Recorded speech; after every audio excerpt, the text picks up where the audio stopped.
I had been in love with Willow for a full 12 years. However, on her 21st birthday, just because I took the drunken, disoriented her to a hotel for a night of fun, she hated me with all her heart. Despite that, I still got my wish and won her over, marrying her and bringing her home. But what I didn't expect was that this was only the beginning of her revenge on me. Not only did she openly date other men, but she often humiliated me with her words. She hated me for 6 whole years, and tormented me for 6 whole years. In the end, a truck passed by, and she finally freed herself from me. When I opened my eyes again, I was reborn on her 21st birthday. This time, I decided to let her go, and to let myself go too. Chapter 1. George. Come to the Lou's house. Willow had a big fight with her parents at her birthday party, and now she's throwing things around. There was a lot of noise on the other end of the phone, and after saying this in a rush, my mother hung up. I had been reborn. Reborn on Willow's 21st birthday. Willow and I had been entangled for 12 years,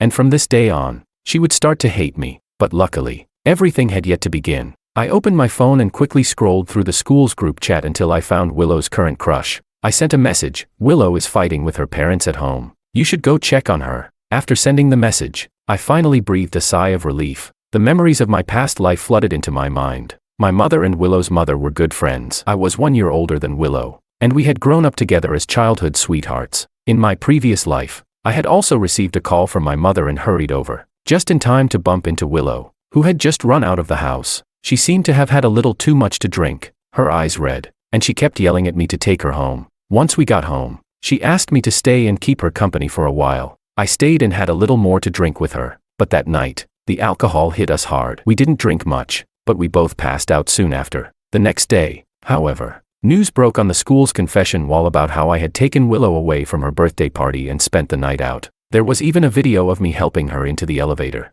into the room, and then neither of us came back out. Willow was the school's beauty, and rumors spread like wildfire. Even though the post was deleted, people's gossip was impossible to stop. Marry me. Let's get engaged. Those were the words Willow said to me. I still remember how she said it that day. In a white long dress, head lowered, hands clasped together. Everyone around us knew that I liked Willow. It was only natural that we got engaged. I was so happy because of Willow's attitude. We were going to get married. There would be countless days ahead for us to be together. I would love her, protect her, and never let her be sad or cry again. During that time, I felt like the luckiest person in the world. Chapter 2. At the engagement party, a somewhat familiar man walked in through the banquet hall door. Willow's gaze was fixed on him the entire time. After the party, I found Willow hiding in the makeup room, wiping away her tears. I asked, Willow, is there someone you like?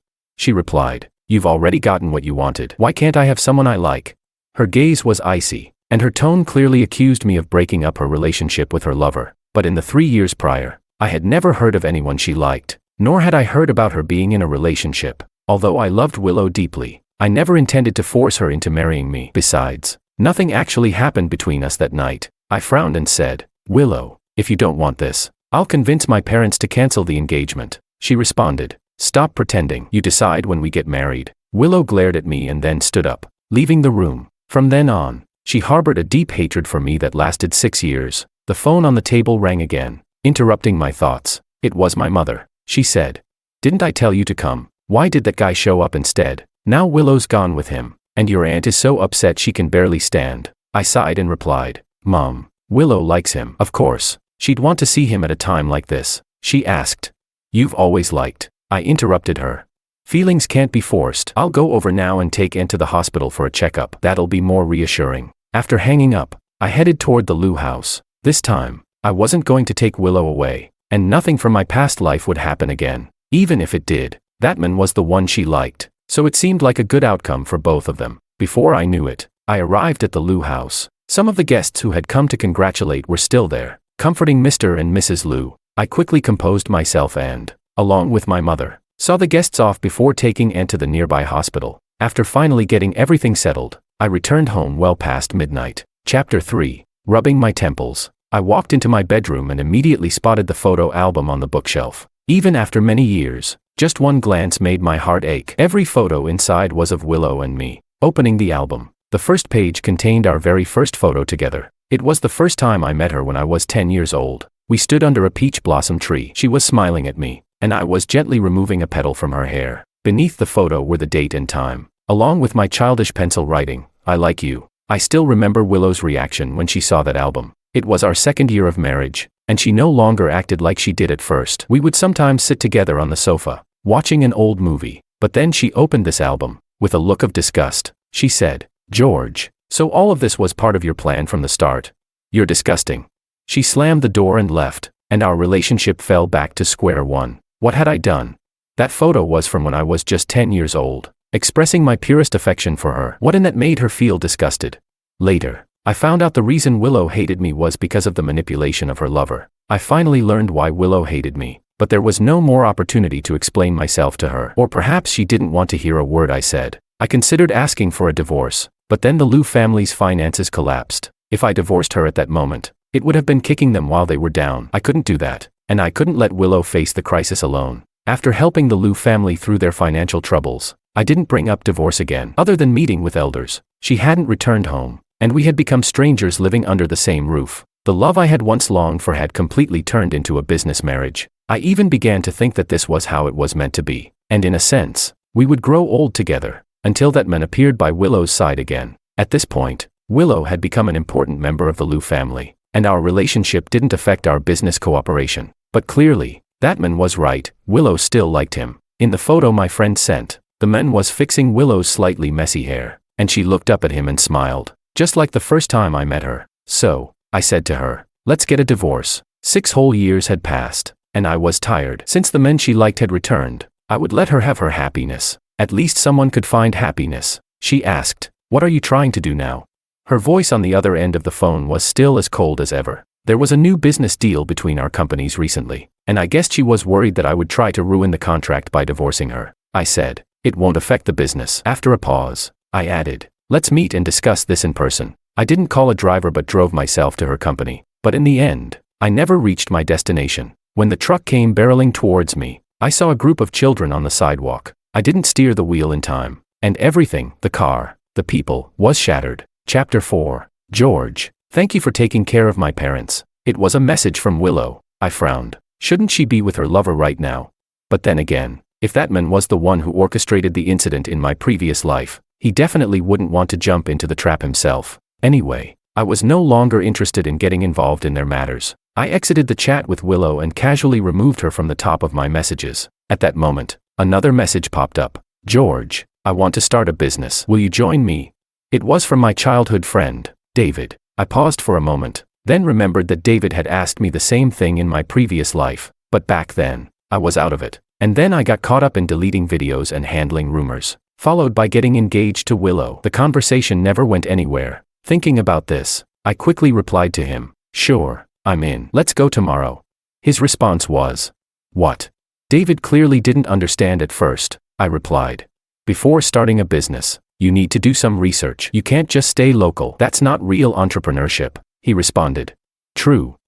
With George around, we're bound to make some serious money." After discussing our ideas for a while, I started packing my things. As I stood up, the photo album that had been on my lap fell to the floor. After a brief moment of thought, I tossed it into the trash can next to my desk. The next day, after informing my parents, I headed to S-City with David. Leaving here wasn't just about starting a business, it was also a way to distance myself from Willow. This time, everything between Willow and me ended here. That was enough. I wouldn't entangle myself with her anymore, and I wasn't willing to spend any more time and energy on this. When we arrived in S-City, David and I quickly found a business opportunity. With the experience from my previous life, I knew exactly what could make money now. He said, "Bro, we've got everything ready. We just need the funds." David scratched his head. "Does this mean we have to go back and ask our parents for money?" At that moment, the phone rang. David pulled out his phone and said, "Hey, Willow's calling me. She must be looking for you." He winked at me and stood up to answer the call. I said, "If she asks about me, just tell her you don't know where I am." David hesitated for a moment but didn't say anything more. He went along with my request. He asked, "Bro, don't you like her?" David looked at me in confusion. I laughed and replied, "She's already with someone. Do I look like the kind of guy who breaks up couples?" I got up, patted David on the shoulder, and added, "I'll go freshen up." David didn't press further after hearing this, but out of the corner of my eye, I saw his hand almost burning a hole through the phone screen. I knew he was already broadcasting this juicy news to the group chat. I couldn't help but smile wryly. Well, that's fine too. Chapter 5. I had a peaceful sleep, but was abruptly woken up at 7 o'clock by David. "George, Someone's willing to invest in our project. The investor was David's classmate. We met at a tea house to discuss things. The investor said, "My dad wants me to start a business, but I'm afraid I'll ruin the family. I feel like you guys are more reliable than me." Alicia was wearing jeans and a white t-shirt, looking like she had just woken up and rushed over. Alicia's father spoiled her. He didn't just treat her well, but he also regarded her as his successor. But it seemed like Alicia just wanted to take it easy. David said, "Don't worry. If you follow George, you'll definitely make money." He was smiling and handing out tea as he spoke. With Alicia's involvement, we had solved the funding problem, Alicia said. "George, the outfit you chose is too small-minded." Alicia spent quite a while advising David on his outfit, picking clothes for him before turning to me. "Today, we were attending an industry gathering. I looked at my outfit in the mirror, a full suit, neat and proper, with my tie perfectly tied." I said, "I don't think there's a problem with it." She said, "We're a team, do you understand?" Alicia threw something down from upstairs. I reached out and caught it. It was a tie in the same color as her dress. Since she was the investor, I had no reason to refuse. While I was tying the tie carefully, the other two came downstairs. David was wearing a white suit, paired with a tie matching Alicia's color scheme. They looked pretty good together. I thought to myself, David said, "This actually works. The three of us look like we could be secret agents." He walked up to me, raised an eyebrow, and made a gun gesture. Alicia looked at him blankly and said, "You, a secret agent?" David responded, "What's wrong with that? It's how they act in the movies." Watching David and Alicia bicker, I couldn't help but relax and smile. This kind of life was nice. Even though Alicia was the investor, she still followed us around everywhere. She was really smart and picked up things quickly. She also offered some insightful opinions, which surprised me. No wonder Alicia's father wanted her to venture out on her own. With her sharp mind, she could succeed at anything. At the gathering, we attended as ourselves, not as the children of our parents like usual. The three of us were a bit nervous. Chapter 6. What I didn't expect was to run into Willow there. After all, I've known her for almost 20 years. From a distance, I could already tell it was her. But the person standing next to her wasn't her lover. Perhaps sensing my gaze, Willow turned towards me. "George," she called out. Her eyes lit up, and she seemed a little surprised. Letting go of the arm she had been holding, she lifted her skirt and walked towards me. I was momentarily taken aback. The Willow I knew always carried herself like a proud princess when she was around me. In my past life, for so many years, I was always the one who took the initiative to approach her. When she was in a good mood, she would call me George,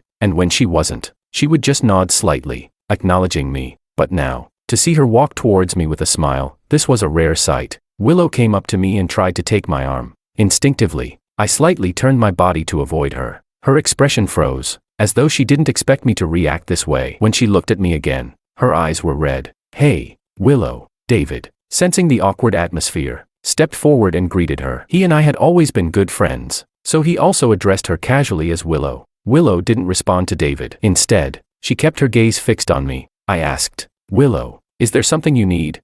I sighed inwardly, not wanting the atmosphere to become too tense, so I asked. Only then did Willow take a step back, putting a little distance between us. She lowered her head and asked, "George, could you come back and marry me?" As soon as the words left her mouth, not only was I stunned, but even David beside me looked completely dumbfounded. What was Willow doing? In my past life, I desperately wanted to marry her, but she hated me. In this life, I had let her be with her lover, and now she was asking to marry me again. I asked, "But you already have someone you like, don't you?" I spoke calmly, and to my surprise, when I heard Willow talk about marriage, my heart didn't feel any stirring. It turned out that I really didn't like her anymore. She bit her lip and said, "No, it's not like that. He's just..." Willow hesitated to speak. At that moment, a familiar voice interrupted. "Have you seen my brooch?" It was Alicia, having just finished talking to two people and now walking toward David and me. Willow's expression stiffened, her eyes moving from me to Alicia and then to my tie. Alicia asked, "And who's this?" Alicia naturally saw Willow standing in front of me and smiled brightly at her. I said, "She's the daughter of my mother's good friend, Willow." I turned back to answer Alicia's question and added, "Didn't you leave your brooch at home?" Alicia rolled her eyes and reached her hand out to Willow. "Hello, Willow, I'm Alicia, their business partner." David sighed and said, "Do you even know what a business partner is?" David's sarcastic remark caused Alicia to playfully aim a punch at him. Willow turned back, noticing David's tie. It seemed like she remembered something and let out a small sigh of relief. Chapter 7. Alicia asked, "George, what's going on?" After seeing Willow leave, David and Alicia both walked over to me. I said, "How would I know? But you didn't even bring your brooch today, Alicia replied. I thought you were tied down by some love debt, so I came to help you out. Who knew you wouldn't go along with my plan? Alicia winked mischievously. David responded. What love debt? George has liked Willow for years. Let me count. He began to dramatically count on his fingers, pretending to calculate. Alicia couldn't help but burst out laughing. I said, all right, stop embarrassing yourself. There was nothing between me and Willow, and there won't be anything in the future either. I gave David a light slap and then said seriously, don't forget why we're here today. Alicia said, yeah, that over there is Mr. Law, my dad's friend. Let's go introduce ourselves. Alicia pointed to a person nearby. David and I straightened up and headed in that direction. But clearly, you can avoid trouble on the first day, but you can't escape it on the 15th. After the event, when David and I had just dropped Alicia back off, my mother's call came in. George, your aunt called and said Willow has nowhere to go. She wants to stay at your place for the night. I know you don't want to be with Willow anymore, but no matter what, she's like a daughter to me. I've watched her grow up. My mom sighed. We grew up together, and over the years, she'd long considered Willow her own daughter. Even though I no longer liked Willow, I couldn't just leave her hanging. I said, send me the location. I'll go pick her up. I had long since blocked Willow's contact, and didn't want to add her back just for this. David and I met Willow downstairs at a hotel. She was still wearing the same dress from the banquet, looking a little cold as she hugged her arms. When David parked in front of her, she didn't react immediately, only furrowed her brow slightly. I opened the car door and, like usual, helped her into the car. Willow said, George, why did you drive this kind of car? Her tone carried some resentment and a hint of disdain. David, who had been smiling and offering her a blanket, froze for a moment, his smile gradually fading. In my past life, I hadn't started my own business yet, and Willow always acted as if she'd do anything for love. I hadn't noticed she cared about these things. Willow seemed to notice David's change in expression. She pursed her lips, as if she wanted to say something but couldn't bring herself to. I asked, you're already at the hotel. Why are you still coming to my place? I glanced at the nearby hotel. It looked like Lou's family had arranged it for her. She said, in the past, our families would always travel together, and you were always by my side. But now I'm staying at a hotel alone, and I'm a little scared. Willow reached out and tugged at the corner of my shirt, shaking it slightly. Her voice was choked, and I could hear the tears in it. I asked, then why did you come here alone? She replied, I came to find you. It seemed my mom had told Willow where I was. I sighed and said, Willow, I know you have someone you like. Now that I'm leaving, it's the perfect time for you to be with him. She said, after you left, my dad started setting me up with blind dates. Her words took me by surprise. Willow had always been treated like a princess in the Lou family. How could they suddenly push her into arranged marriages? Thinking this through, I finally understood why she had suddenly wanted to marry me when she saw me today. She must have seen me as her lifeline. I frowned and said, I used to like you, but that doesn't mean I'd marry someone who doesn't like me back. The pain of my past life still lingered. We were like water and fire. How could I let that happen again? She said, no, George, I do like you, Willow explained in a panic. Looking at her expression, I didn't think she was lying, which only made me more confused. In my past life, Willow had been so in love with that guy. How could she have compromised so quickly this time? Not only had she compromised, but now she was here telling me she liked me. She had hated me for 6 years because of that guy. Could it be that she had also been reborn? As if guessing my thoughts, Willow cleared her throat and said, I found the album you made for me in the trash. It was as I suspected. I let out a small sigh of relief. I said, you should understand why it was in the trash. Willow, who had been wrapping herself up with the blanket, froze when she heard my words. Tears began to pour from her eyes. I handed her a few tissues and helped her adjust the blanket. If she had also been reborn, then some things needed to be said clearly. I said, Willow, since you already know all this, you should understand that I've never forced you into anything. Now that we have a chance to start over, don't hate me anymore, and don't see me as your savior. Willow was still sobbing, so I sat next to her. Scenes from my past life flashed through my mind. There was Willow coldly telling me to get out of her room. There was Willow hysterically questioning me for hitting her lover. There was Willow's gaze that never lingered on me during our engagement party. There was Willow only calling my name when she needed something. There was Willow, still a little girl, telling me she wanted to marry me. There was Willow, standing under a peach blossom tree, smiling at me for the first time. All these moments were the evidence of the 18 years I had loved Willow, and the painful 6 years I could hardly look back on. George, you. The street lamp's light streamed through the car window. I couldn't see Willow's profile clearly, but I knew she was still crying. I said, don't cry anymore, Willow. I was silent for a while before saying, let's stop torturing each other this time. The car had arrived. David cleared his throat and said, I'll go ahead, I interrupted David, opening the door and stepping out. There were still some things I needed to take care of for work. I had a meeting tomorrow and had to meet with suppliers. As for Willow, if she wanted, she could still go out with her lover secretly, just like in the past life. But this time, it had nothing to do with me. Chapter 8. Willow didn't come looking for me again. However, David occasionally mentioned that Willow had gotten engaged to her lover. It seemed there was some trouble in between, but I no longer cared. The company had been thriving recently, though it was busy. It was fulfilling. David and Alicia always joked around, but when it came to work, they made a perfect team. Looking at the occasional pink bubbles floating between them, I suddenly felt like I understood something. At lunch, while Alicia was away getting food, I secretly asked David, "Do you like Alicia?" The guy seemed caught off guard by my question. Stuttering and unable to respond, I said, "All right, I get it. If you want, I'll help you ask her out." David's ears turned bright red at my words. Just in time for Alicia to return from getting her food, she asked, "Hey, what did David do?" His ears are all red. David, usually quick-witted and never backing down, couldn't say a word this time and just kept his head down, eating. Seeing that he didn't respond, Alicia grew curious and asked, "George, what's going on with him?" I said, "He's in his springtime of youth." Cough, cough, cough.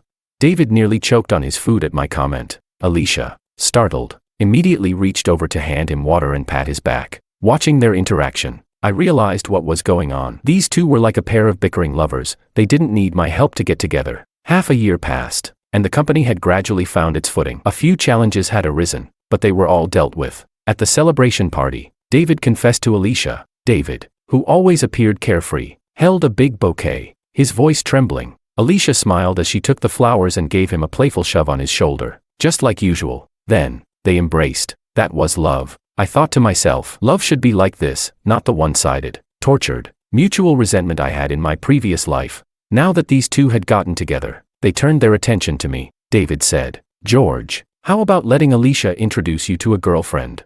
Alicia added, "Yeah, George, I have a friend, she's smart and beautiful." When they saw I didn't respond, David dragged a chair over and sat next to me. David said, "George, I'm not sure what happened with you and Willow, but people need to move forward." Alicia chimed in, "Yeah, George, you can't seriously want to grow old alone, can you?" Listening to them banter back and forth, I felt a sudden softness in my heart. Although I hadn't thought about dating again, seeing how happy they were made me feel that having someone you love might not be such a bad thing. So I said, "All right, I'll leave it to you two." I patted both of their shoulders. Everything was different from my past life, and yet every day felt so fulfilling, until Willow appeared in front of me again. Chapter 9. David said, "George, I ran into her outside the company." David had an awkward look on his face. He had gone downstairs to buy Alicia some of her favorite little cakes, but when he got downstairs, he saw Willow, stopped by the front desk. He couldn't pretend not to know her, and I understood that. I motioned for him not to worry. David sighed in relief, closed the office door, and went out. Only then did I turn my attention to Willow. She was wearing a white dress, with some stains on her shoes. It had been a while since I'd seen her, and she looked like she'd lost some weight. When she saw me, she straightened her back slightly. She said, "George, I'm sorry." After not seeing her for so long, her sudden apology made sense to me. She must have realized the misunderstanding between us from our past life was manipulated by her lover. Maybe in my previous life, I secretly hoped she'd realize she had misunderstood me before she died and regret or feel guilty about it. But this time, I really didn't care anymore. I rubbed my forehead and said, "Everything I did for you before, I did willingly. It's all in the past now. You don't need to apologize. Even if you want to apologize, it should be to the me from the past life, the one who's already gone." Hearing this, Willow covered her face with her trembling hands. She said in a sobbing voice, "It's all my fault. I only realized now. I love." Just then, the office door was pushed open. A female voice said, "I want some barbecue this afternoon." I didn't see her yet, but I could hear her voice clearly. It was Anna, my girlfriend and Alicia's best friend. She's kind, smart, and most importantly, she likes me, and I like her. We'd been together for half a year and were like any regular couple, eating, chatting, and enjoying each other's company. Being with her made me realize how much strength a good relationship can bring. I replied, "Okay, I know a great place." I looked at her and couldn't help but smile. When Anna's gaze shifted to Willow, I stood up and walked over to her, introducing her.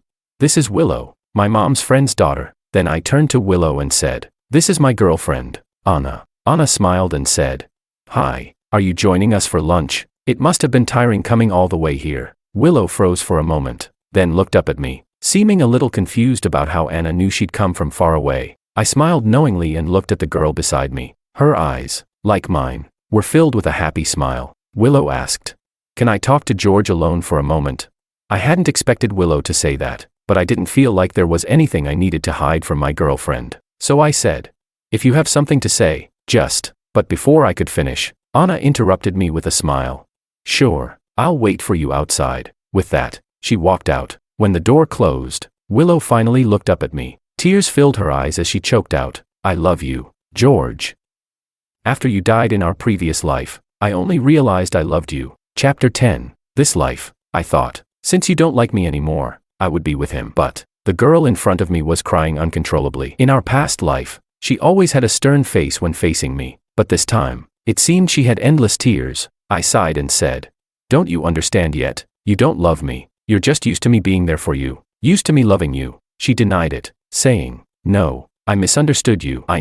Willow, I already have someone I like. I've experienced how happiness comes from being in a good relationship. You should experience that too, just like me. Willow, I hope you can be happy in this life." Willow didn't speak anymore. She just sobbed quietly. I handed her some tissues. I asked, "Do you need me to arrange someone to take you home?"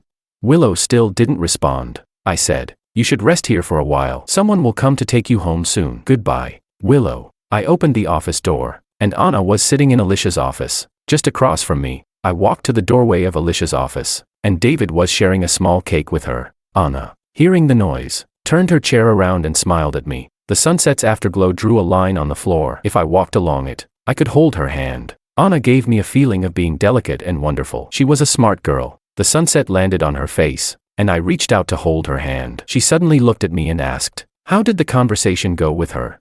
I casually replied, "Not much. All those past things are over." Unintentionally, many images flashed through my mind. The past seemed vivid yet fleeting, like the willow tree scattering in the wind. The sunset set, and another breeze came. When I returned to the company, the security guard told me that a handsome man had come to pick up Willow. I nodded, understanding. That handsome man was, of course, Makoto. He had been a thorn between me and Willow, and it was his presence that had shattered the bond between me and Willow. The childhood friends who had once been inseparable, that little girl who had always followed me around, calling me George, had hated me for 6 whole years. I didn't know if, on the day I died, Willow had shed a single tear for me on my hospital bed. I lost my focus for a moment and walked to my computer, where I received an overtime task. Recently, the company had been growing quickly. There was a project that required a proposal, and the client was mostly satisfied with the first draft. If we closed this deal, it would take the company to a whole new level. Just as I was busy working, my phone suddenly rang. I looked at the caller ID. It was Willow calling. Based on the time, she must have just arrived. I answered the phone, and Willow's voice came through. "George, we..." Her voice was choked with emotion. I could feel her emotions at that moment, and it seemed she was struggling, but I couldn't comfort her. I asked, "You've arrived, right?" I interrupted her. She said, "I'm here, George. I'm engaged to Makoto. He came to pick me up, and we're going to his place," she said slowly. I replied, "I wish you happiness." After saying that, she fell silent. It was a long, awkward silence between us. About a minute later, I heard her sobbing from the other end. She was crying deeply, but by then, we were already like parallel lines, perhaps never to intersect again. I hung up the phone and blocked Willow's contact again. It was to avoid any unnecessary contact between us. It was also out of respect for my girlfriend, Anna. In my past life, I had experienced an unhealthy relationship and marriage. I understood the pain those kinds of relationships brought. That's why I didn't want to bring any unfair treatment to Anna. I worked until around 3 in the morning, finally finishing the proposal. I stretched lazily and headed home. Now, I was working hard in S-City and had established a stable career here. My heart had also settled here. I had bought a big house, and I had 2 cats living there. One named Ahu, the other Xiaohua. They were also childhood companions. Growing up in the house I bought, Ahu was the older brother. Xiaohua was the younger sister. They often played around, but most of the time, they were happy. Most of my childhood with Willow was filled with joy, but after we got together, she hated me for 6 whole years.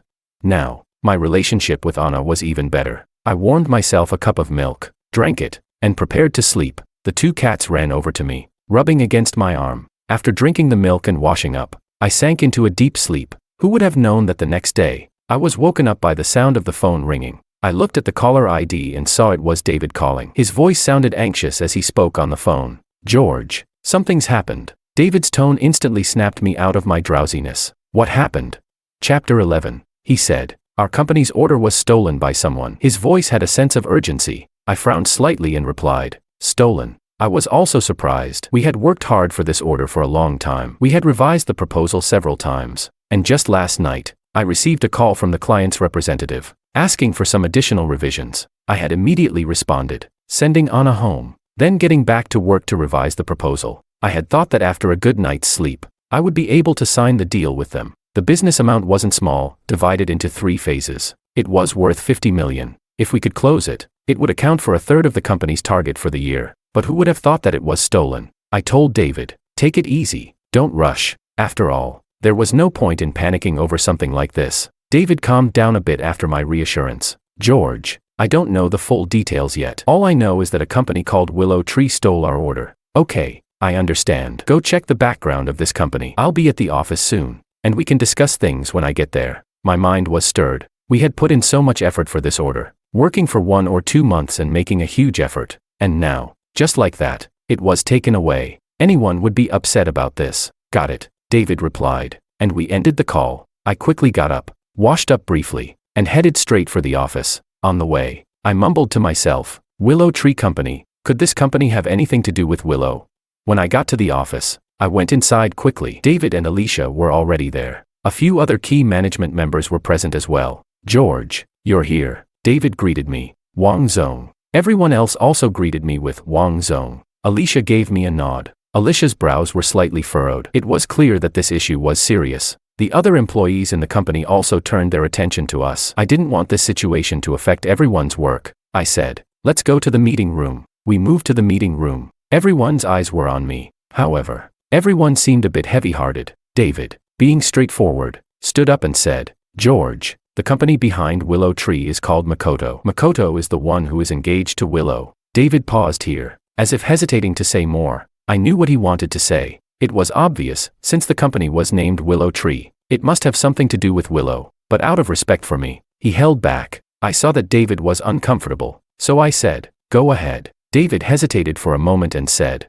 George, do you think this has something to do with Willow? She's been coming to our company a lot recently. I replied, I don't think so. We haven't had much contact with her. Only our internal team knows about this order. I never talked about it with anyone, and certainly not with Willow. I explained the basic situation. As they listened, their faces changed slightly. George, but this Makoto is disgusting. First, he took the order from you, David said, then glanced at me and stopped halfway through the sentence. David apologized. Sorry, George, I just find his despicable behavior repulsive. I nodded, understanding David's words. It wasn't just him. I didn't have a good impression of Makoto either. David's words might have been harsh, but they were essentially true. In my past life, he had used despicable methods to steal Willow's heart from me, and now, in this life, he was stealing my business. I even thought that the car accident in my past life might have been something he arranged. Alicia suddenly gave David an annoyed look and said, if you can't speak properly, then don't say anything. Our priority now is to figure out how to respond. After more than a year in the workplace, Alicia had become a sharp and competent professional. David,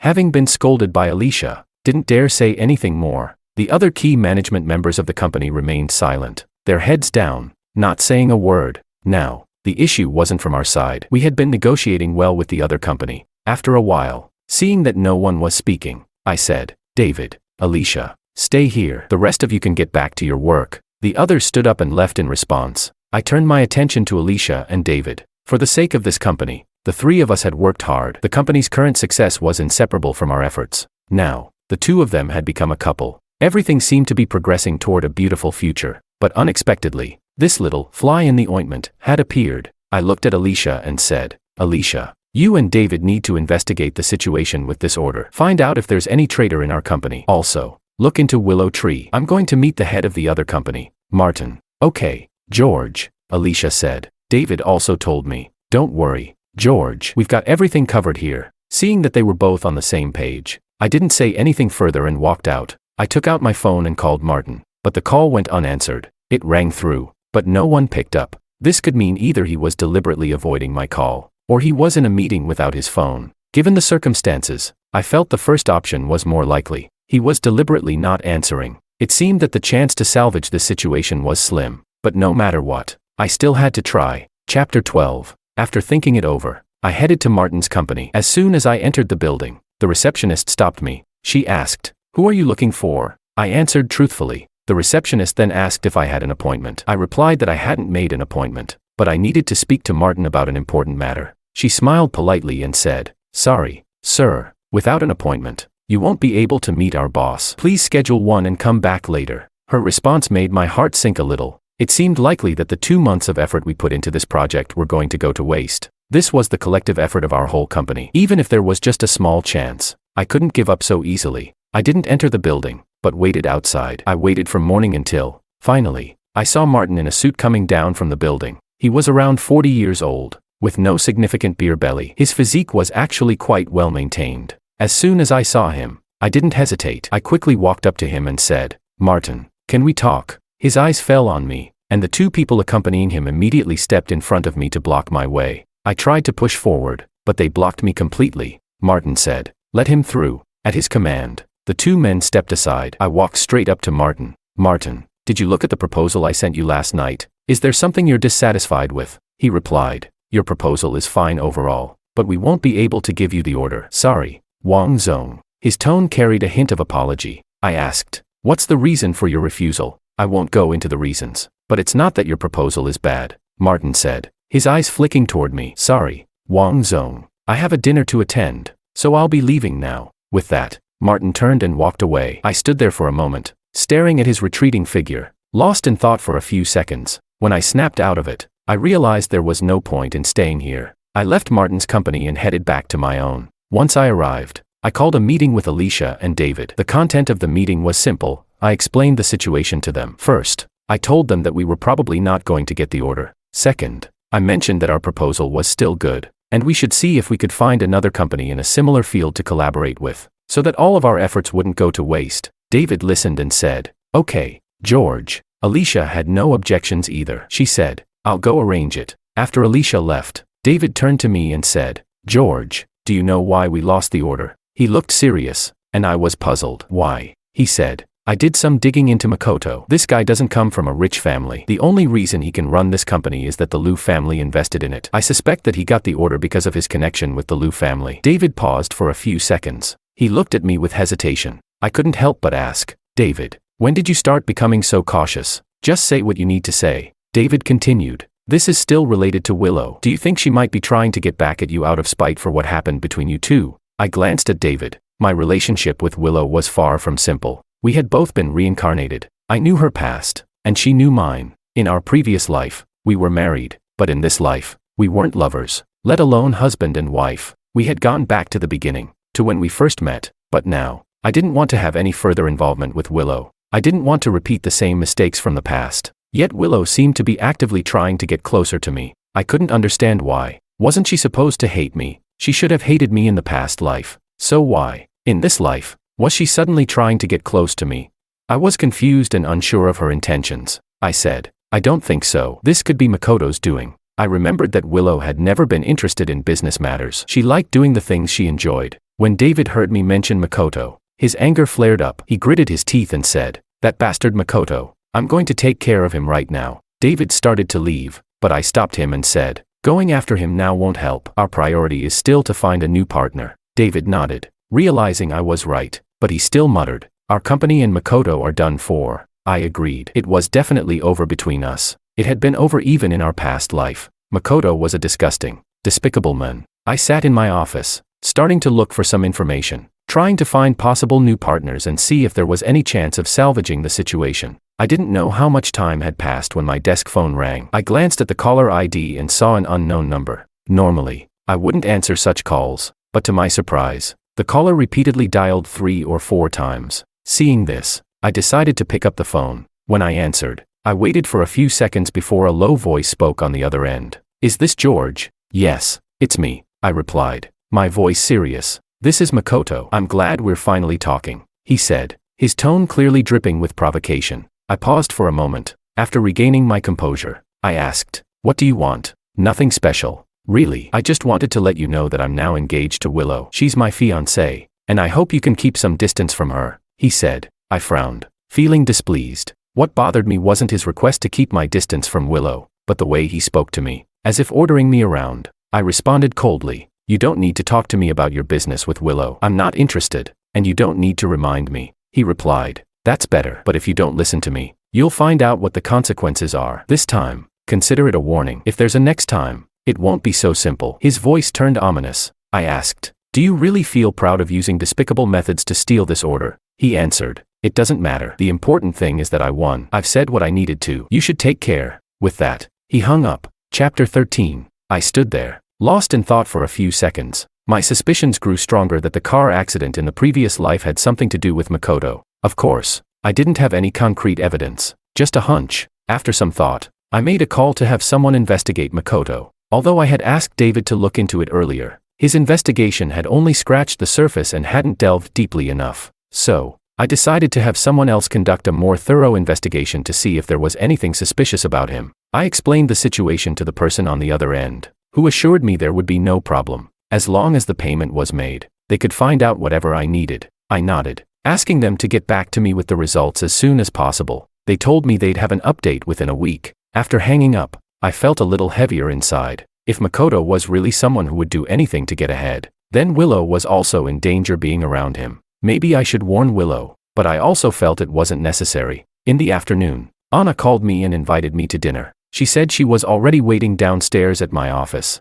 I agreed and told her I'd be right down. When I saw Anna, her long hair flowed beautifully, and she was wearing a floral dress with a big smile on her face. Her skin was fair and smooth, and her appearance was the epitome of a southern girl, gentle and charming. "I'm over here, George." She waved at me. I ran over to her, and she smiled, asking, "What do you want to eat today?" "It's on me. If you're paying, I'll eat anything." We reached the restaurant, and Anna kept her bright smile the whole time. Seeing her so happy, I couldn't help but ask, "Anna, did something good happen today?" "Well, seeing you makes me really happy," Anna replied, which surprised me and warmed my heart at the same time. After she ordered, she handed me the menu and asked what I wanted. I looked at the menu and saw that everything she ordered was something I liked. I took the menu from her and picked a few dishes she enjoyed. I said, "I'm happy to see you too." "Good, haha."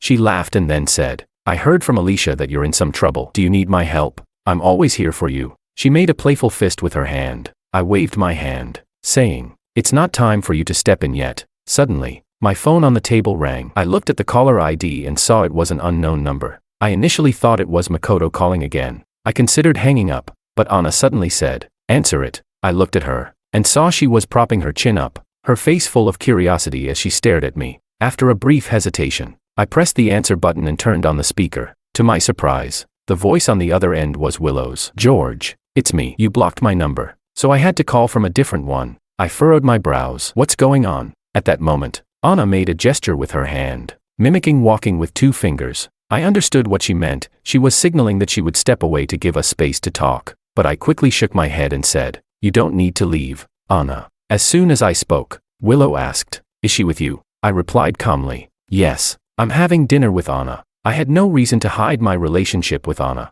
I didn't want to face such an unhealthy love dynamic. Anna, hearing me, stood up and greeted Willow cheerfully. "Hi, Willow." There was silence on the other end of the line for a minute or two before Willow spoke. "George, I'm calling just to let you know that what happened with your company has nothing to do with me. It was all Makoto's doing." "Yeah, I know," I said expressionlessly. "If there's nothing else, I'm going to continue eating with Anna." "George," I took a deep breath and said, "You can just call me by my name." After a brief silence, she replied, "I don't have anything else to say. I'll hang up now." The call ended. Anna looked at me. "George, you were so cold just now." I looked at her and said, "I'm cold to other women, but I'm warm to you." Anna suddenly teased me, saying it was cheesy, and blushed a little. After dinner, Anna said, "If you need money, just let me know. I have 10 million in my account, and if that's not enough, I can ask my dad for more." I knew her family was well off. After all, Alicia's family was well off too, so it was no surprise that Anna's family was also well off,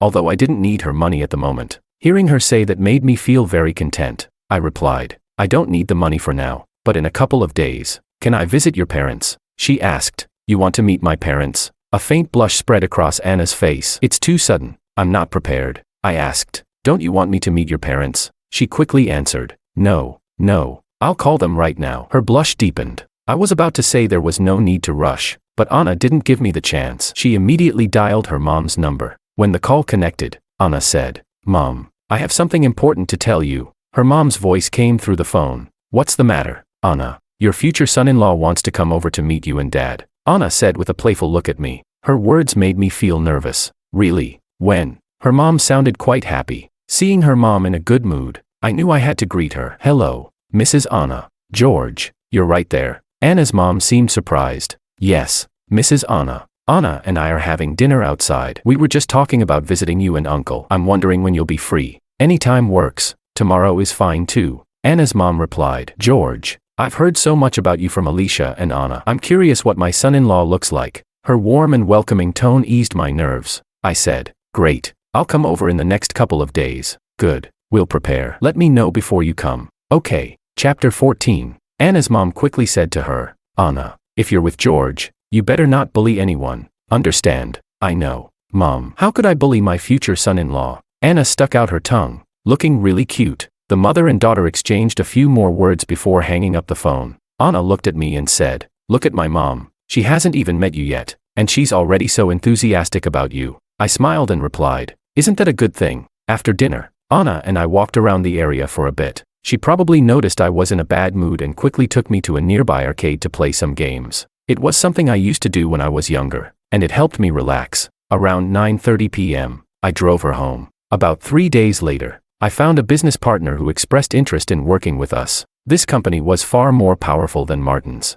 They said that if we produced a proposal they were satisfied with, they would offer us a 30% premium. In other words, a 50 million order could go up to 60 million or more. I shared this news with the team. Everyone was incredibly excited when they heard. I rolled up my sleeves again and, after a week of busy work, made several revisions to the proposal. Finally, we finalized it and signed the contract with this company. We secured the order. Everyone was thrilled, and I gave the team a 2-day holiday along with some bonuses. David said to me, George, we can call this the blessing in disguise. I nodded in agreement. After 2 days of rest, we got back to work. The very next day, I received a phone call. It was from the investigator I had hired. He said he'd sent the files to me. I confirmed and paid the final balance. I opened the file, and it was about Makoto. After reading it carefully, I discovered that Makoto was a man who used women to get ahead. He had previously spent another woman's money, which led to the woman committing suicide by jumping into a river. His real name wasn't Makoto, it was Bai Yuntao. As I read through the information, my expression changed slightly. This was a bit more unexpected than I had imagined. This guy had scammed at least 10 women in the past. It seemed like his plan with Willow was no different. I had originally wanted to warn Willow immediately, but then I thought, Willow, like me, was a reborn person. She should be cautious. After all, she had also been reborn and had probably encountered something similar herself. Perhaps this encounter had something to do with Makoto. About a month later, we completed the first order from this new company. They were highly satisfied with our efficiency and quality. They told us that once this project was completed, they would entrust all future orders to us. Everyone was very happy. About a week later, I received a phone call from none other than Martin, the one who had rejected us earlier. Seeing Martin's number, I hesitated for a few seconds before answering. Martin, what's going on? You have time to call me today. Wang. This is really embarrassing. The last order we gave to the other side, they couldn't handle it.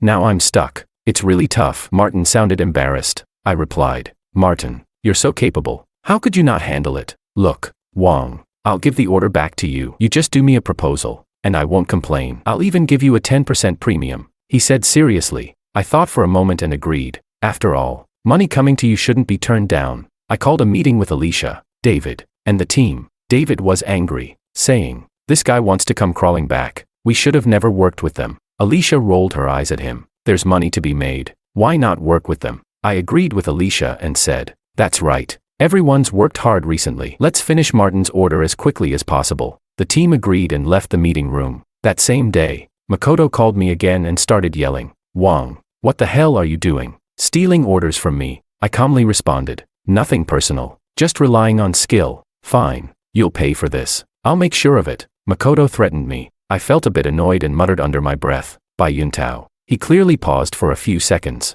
then replied, who's Bai Yuntao? Who are you talking about? I'm Makoto. All right, Ito. Take care of yourself, I said, and hung up. What I didn't expect was that this phone call almost led to an accident. One day, while driving home from work, a car suddenly swerved towards me. Luckily, I managed to dodge it. But this near accident made me realize one thing: Makoto was a very dangerous person. After some thought, I decided to send Willow the information about Makoto. What she chose to do with it was up to her. I believed she must also harbor hatred towards him. Once I had done that, I couldn't help but breathe a sigh of relief. Now, the company was growing quickly, and everything was going smoothly. I also met Anna's parents, and they were very pleased with me. Her mom, in particular, was extremely warm and friendly. After a few visits to their home, her mom started asking me when I would propose to Anna. I replied, anytime. I quickly told my parents about it. They were happy for me, although my mom was still a bit disappointed that I wasn't with Willow, since Willow had always been the daughter-in-law she approved of. But when my mom actually met Anna, she quickly grew fond of her and urged me to propose to her as soon as possible.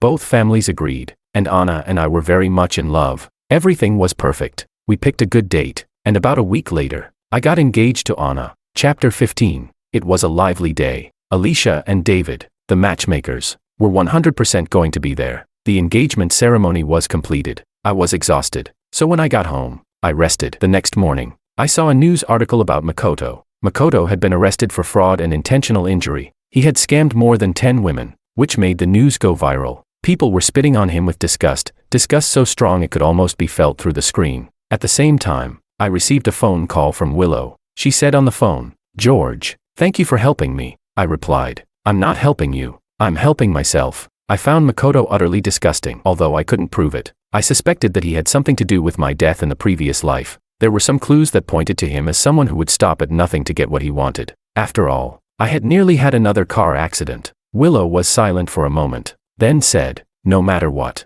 I have to thank you. I know Makoto is no good." I hummed in acknowledgement, but suddenly didn't know what else to say. We both fell silent for a while. Then, she said, "George, congratulations on your engagement. Thank you for your blessing," I replied. She continued, "I'm about to go abroad to study, to learn something. If things go well there, I probably won't come back." Her voice seemed to tremble a little, but no matter what, our relationship had become something of the past. We were like strangers now. I said, I wish you all the best and hope you find happiness." With that, I hung up the phone. About a month later, Alicia and David had their wedding. Anna and I were the best man and maid of honor. In their love, they truly cared for each other and loved each other deeply. I envied them. Of course, I was also thankful that I had Anna by my side now. I held her hand, looked into her eyes, and thought to myself, this was the person I would be happy with for the rest of my life. Willow's side story. After George called, I began packing up my office and the nearby lounge. When I wasn't at home, I mostly stayed at the company, but I didn't want him to know. After all, he had always been so exceptional, and so much had happened between us.